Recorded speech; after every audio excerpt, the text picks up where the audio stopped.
Selamat datang di channel Alur Donghua. Sebelum menonton, silahkan subscribe, biar Mimin tambah semangat update-nya. Kamu terdengar cukup percaya diri, sepertinya perhatianku tidak perlu, Hanli terkekeh sebelum menaiki tangga. Xian mengerutkan bibirnya dengan senyuman saat dia mengikuti di belakangnya. Di pintu masuk ke tingkat keempat ada penghalang cahaya merah samar, dan tubuh Hanli bergoyang saat dia melewati penghalang cahaya. Setelah itu dia muncul di tempat yang sepenuhnya biru. Dinding dan langit-langit ruangan semuanya tembus cahaya dan berkilauan dengan cahaya biru redup, dan ada formasi mantra putih besar di bawah kaki yang menempati area seluas lebih dari 200 kaki. Di tengah-tengah formasi adalah seorang pria berdiri diam sambil menilai Hanli dan Xian.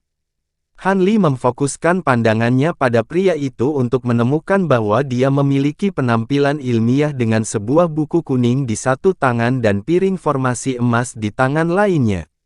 Dia tampak seperti makhluk di puncak tahap tempering spasial, dan ekspresi aneh muncul di wajahnya saat dia berkata, "Jadi itu kamu. Apakah Anda mengenali saya, rekan Taois?" Hanli bertanya sambil tersenyum. "Bahkan jika aku tidak mengenalimu sebelumnya, setelah tampilan spektakuler tadi, aku pasti mengenalmu sekarang. Sungguh luar biasa bahwa kamu dapat menghancurkan ras tingkat atas dengan begitu mudah." Cendekiawan itu merenung dengan sedikit intrik. "Kamu terlalu baik, rekan Taois. Bolehkah saya bertanya pemeriksaan seperti apa yang akan saya lakukan?" Hanli bertanya dengan sikap acuh. "Pemeriksaan? Dengan kekuatanmu, tidak perlu pemeriksaan. Kamu mendapat izin otomatis." Cendekiawan itu terkekeh. Baik Hanli dan Xian agak terkejut mendengar ini. Apakah Anda benar-benar berpikir saya adalah orang yang dogmatis sehingga saya menolak melakukan apapun di luar aturan dan peraturan? Bahkan makhluk ras 8 tingkat atas dapat dibebaskan dari pemeriksaan, jadi Anda tentu tidak perlu melakukan. Ini payung Lightning Wild Anda." Begitu suara cendekiawan menghilang, cahaya perak melintas dari buku di tangannya, dan sebuah benda terbang keluar dari dalam, langsung menuju ke arah Hanli. Hanli membuat gerakan meraih untuk menarik benda itu ke genggamannya, dan dia menemukan bahwa benda itu agak dingin saat disentuh. Dia melihat ke bawah itu adalah payung perak kecil yang hanya berukuran sekitar beberapa inci, tetapi itu adalah objek yang sangat rumit, yang di atasnya diukir banyak rune yang dalam. "Ada beberapa hal yang perlu saya beritahukan kepada Anda, rekan Taois. Anda harus melakukan upacara pengakuan master dengan payung Lightning Bane di hadapan saya untuk mencegahnya diambil oleh orang lain. Juga, setelah menyelesaikan upacara pengakuan master, payung akan hanya efektif selama sebulan. Setelah itu akan kedaluarsa dan menjadi objek yang tidak berguna, yang berarti Anda harus keluar dari barisan pegunungan setan emas dalam waktu 1 bulan. Jika tidak, ki jahat di sana akan membuat Anda mengalami devilifikasi, dan Anda akan diubah menjadi makhluk jahat sejati." Penegak Min memperingatkan dengan terperinci. "Terima kasih atas kata-kata peringatanmu." Hanli mengangguk sebelum melemparkan payung ke udara, lalu membuka mulutnya untuk mengeluarkan bola kecil esensi darah, yang dengan cepat berubah menjadi awan kabut darah yang menyelimuti payung perak di dalamnya.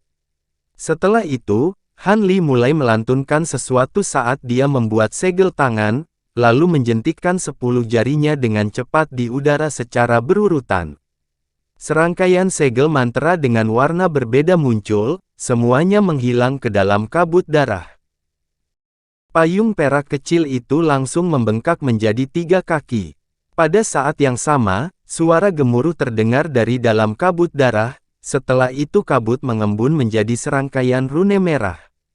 Rune berputar di sekitar payung perak sebelum menghilang ke dalamnya, dan cahaya merah terpancar darinya sebelum langsung menghilang. Setelah itu, Hanli melambaikan tangan di udara, dan payung perak itu menyusut sebelum terbang ke atas lengan bajunya. Seluruh upacara penghargaan master selesai dalam sekejap mata.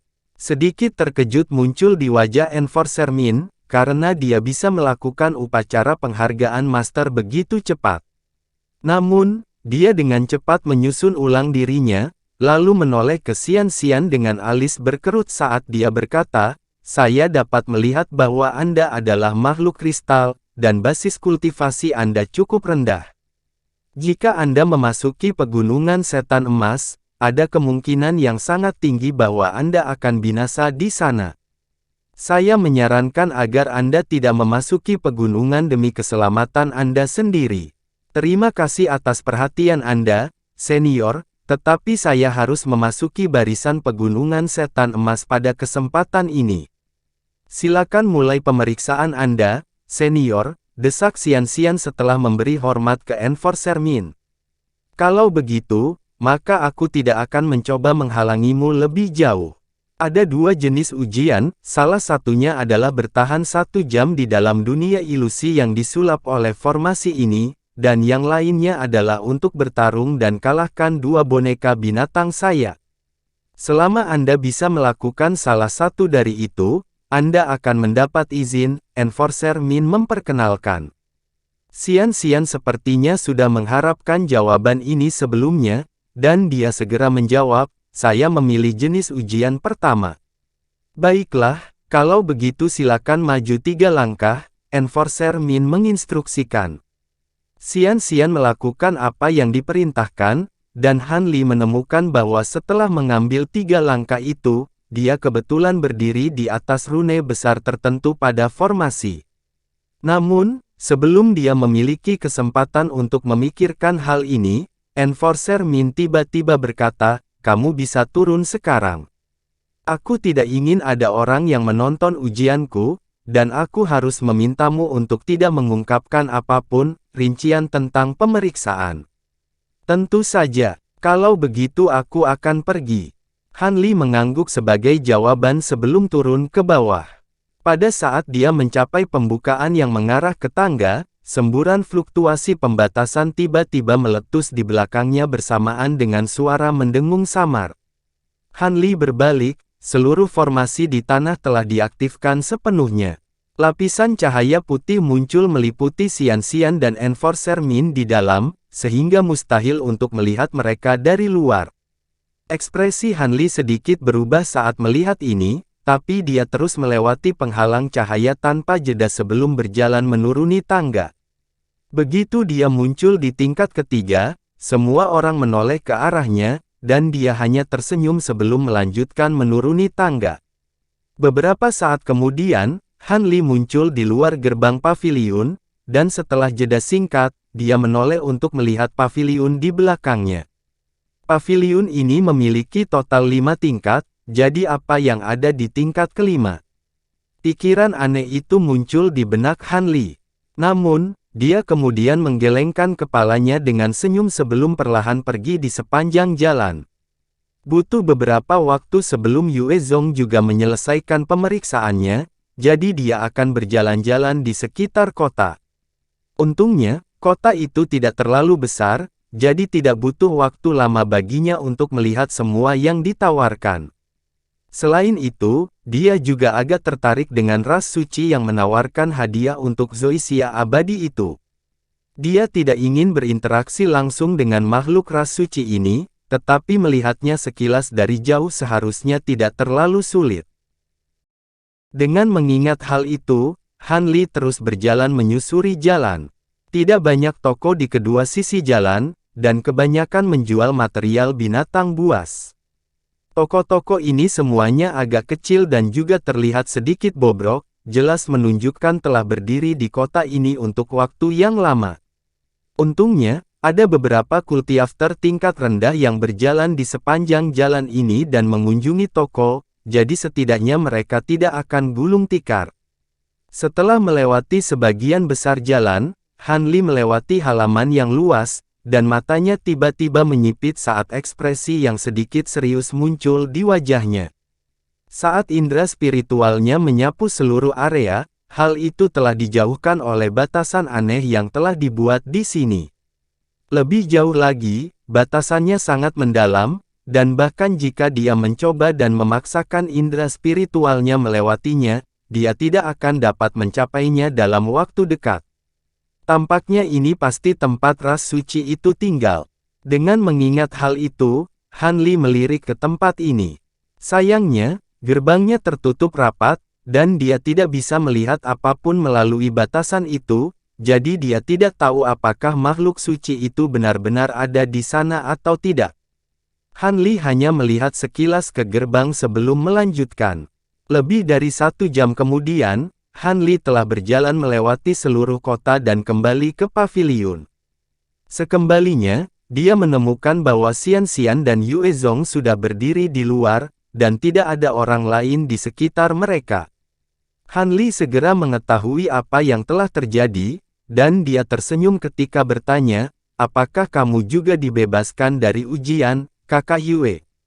Memang, senior. Ketika saya naik, Senior Min memberi tahu saya bahwa reputasi saya di sekitar bagian ini memberi saya izin otomatis.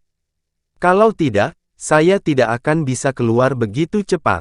Selain itu, saya harus berterima kasih untuk intervensi Anda sebelumnya. Yue Zong membungkuk hormat dengan ekspresi kagum dan hormat di wajahnya. Tidak perlu berterima kasih padaku. Kami membutuhkanmu dalam perjalanan ini, jadi aku pasti tidak bisa membiarkanmu diambil oleh orang lain. Rekan Taois Xian, kamu juga menerima payung Lightning Bane kan?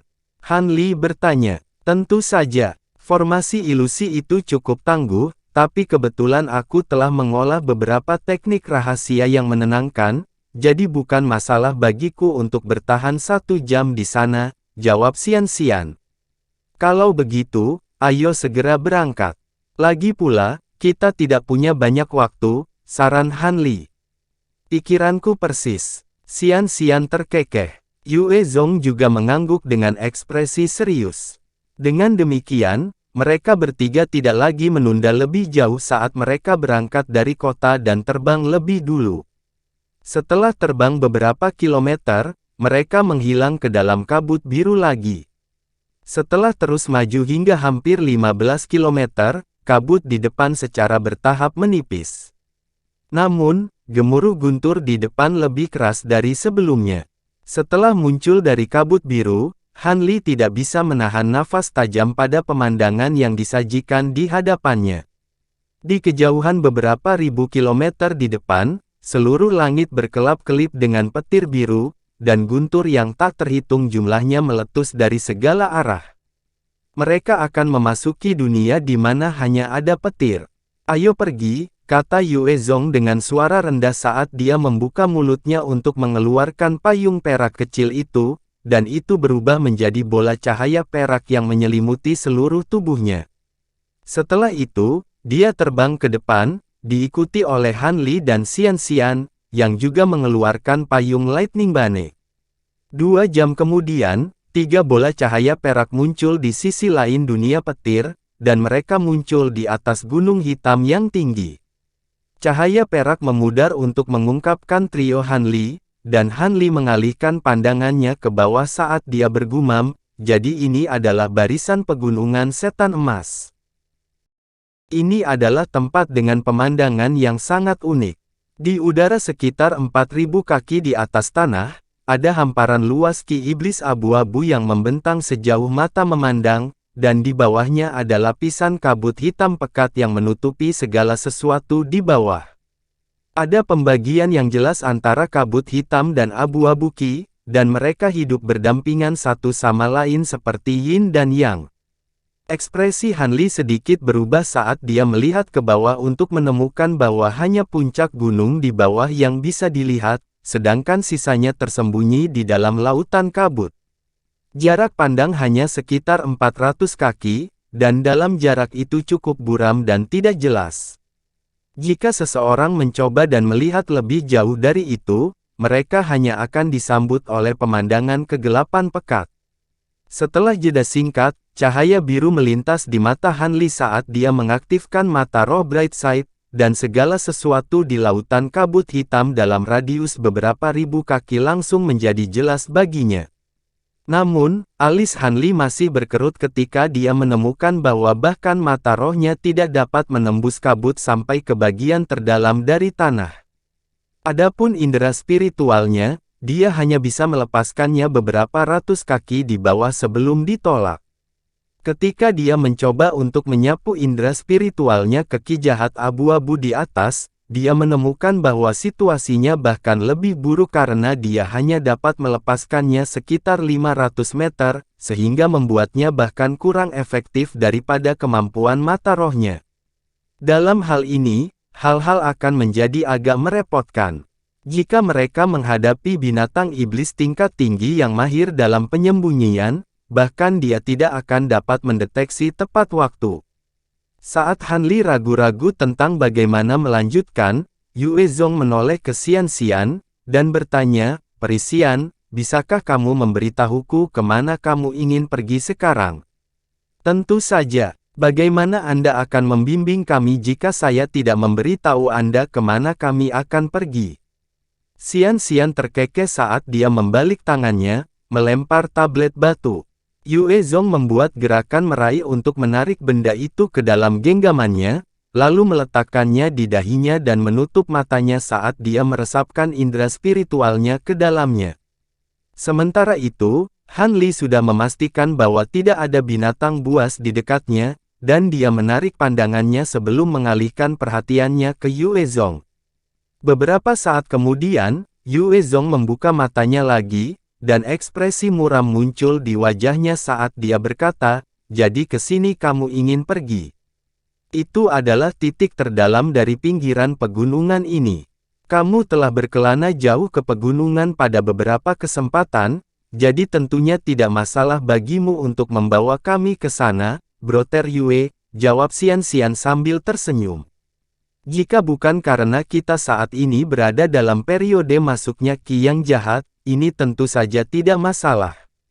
Namun, saat ini, pergi sedalam itu akan menimbulkan beberapa risiko. Selain itu, area ini cukup jauh dari pintu masuk, dan perjalanannya pasti tidak akan mulus, desah Yue Zong. Kami hanya akan mengambil sedikit risiko, bukan berarti kami dijamin akan menghadapi binatang iblis tingkat tinggi. Kami sudah sampai di sini, jadi kami tidak bisa kembali sekarang. Kamu cukup akrab dengan pegunungan setan emas, jadi saya serahkan kepada Anda untuk memutuskan rute bagi kami, Saudara Yue. Yang saya minta hanyalah kita sampai di sana sekitar 10 hari, kata Xian Xian. Kamu benar-benar percaya padaku, Peri Xian. Hanli adalah makhluk paling kuat di antara mereka bertiga sejauh ini, dan tampilan kekuatannya sebelumnya telah membuat Yue Zong kagum dan hormat, jadi dia tentu saja harus mendapatkan pendapat Hanli tentang masalah tersebut. Hanli menyadari apa yang dipikirkan Yue Zong, dan dia tersenyum ketika berkata, "Saya tidak punya saran atau keberatan, saya akan menyerahkan pengambilan keputusan kepada Anda, rekan Taois Yue. Kalau begitu, aku akan memimpin jalan.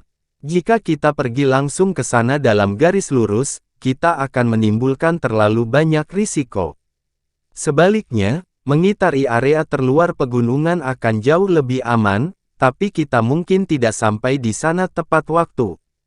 Oleh karena itu, kita harus menemukan rute di antara keduanya. Dengan melakukan itu, kita akan dapat membatasi risiko yang terlibat, tetapi juga sampai di sana dalam jangka waktu yang diperlukan, Yue Zong berkata setelah jeda singkat. Baiklah, kami akan melakukan apa yang kamu katakan, Brother Yue, Xian Xian langsung setuju.